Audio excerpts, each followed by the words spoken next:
Hello বন্ধুরা, আজকে আমরা লঘুকরণের দ্বিপ্রাকল্পিক বচন বা ইকুইভ্যালেন্ট বাক্যের নিয়ম শিখব। ইকুইভ্যালেন্ট বাক্যের সাইন হচ্ছে ট্রিপল বার। ট্রিপল বারের কি নিয়ম আছে দেখে নিই। এখানেও দুটো নিয়ম আছে। প্রথমে সত্যর ক্ষেত্রে কি হবে, সত্য অঙ্গ বাক্যটিকে বর্জন করতে হবে। কিভাবে করতে হবে, যদি থাকে পি ট্রিপল বার টি সত্য, এটাকে বর্জন করতে হবে, বর্জন করে নামাতে হবে পি।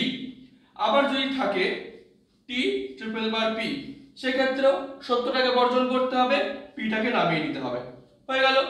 এবার ফলস বা মিথ্যার ক্ষেত্রে কি নিয়ম সেটা দেখে নিই। মিথ্যার ক্ষেত্রে যদি মিথ্যা অঙ্গ বাক্য থাকে, মিথ্যা অঙ্গ বাক্যটিকে বর্জন করতে হবে এবং অপর দিকে যেটি রয়েছে সেটি নিষেধ বা কার্লটাকে গ্রহণ করতে হবে। কিভাবে করতে হবে, এফ ট্রিপল বার পি থাকলে মিথ্যাটাকে বর্জন করে নেগেশন পি কে গ্রহণ করতে হবে। উল্টো দিকে যদি থাকে পি ট্রিপল বার এফ, তাহলে সেখানে মিথ্যাটাকে বর্জন করে নামাতে হবে কার্ল পি। এবার একটা আমরা অঙ্ক করে দেখে নিই। একটা অঙ্ক নিয়ে নিয়েছি, এবার করে দেখি। যেরকম নিয়ম আমরা জানি, মূল সংযোগী ট্রিপল বার আছে, সেখান থেকে রেখা টেনে নেব। একদিকে পি এর মান নেব সত্য, আর একদিকে পি এর মান নেব মিথ্যা। যেখানে যেখানে পি আছে সেখানে সত্য লিখবো, true dot Q triple bar true. এদিকে মিথ্যার দিকে লিখতে হবে false dot Q triple bar false. এবার যেরকম নিয়ম শিখেছি, ডটের নিয়ম শিখেছিলাম সত্য সংযোগী বর্জন, তাই কিউ নেমে যাবে কিউ ট্রিপল বার টি। সত্যর ক্ষেত্রে কি হবে, সত্য অঙ্গ বাক্যটিকে বর্জন করতে হবে ট্রিপল বারের ক্ষেত্রে। তাহলে কি পাবো, কিউ একটা পেয়েছি, কোনো ভয়ের দরকার নেই, অসুবিধা নেই। আবার এখানে রেখা টেনে এটাকে একবার ট্রু একবার এদিকে ফলস লিখে নেব।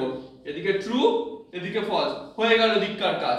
এবার এদিকে মিথ্যার ক্ষেত্রে কি করতে হবে, মিথ্যার ক্ষেত্রে জানি মিথ্যা অঙ্গ বাক্যটিকে গ্রহণ করতে হবে ডটের ক্ষেত্রে, তাই মিথ্যাটিকে গ্রহণ করে নেব। এদিকে ট্রিপল বার ফলস, এখানে ফলস ট্রিপল বার ফলস পেয়েছি, সেখানে কি করব, আমরা জানি মিথ্যা অঙ্গ বাক্যটিকে বর্জন করে অপরটির নিষেধকে গ্রহণ করতে হয়, তাই যে কোনো একটা বর্জন করে নেগেশন এফ পেলাম। নেগেশন এফ মানে কি, টি।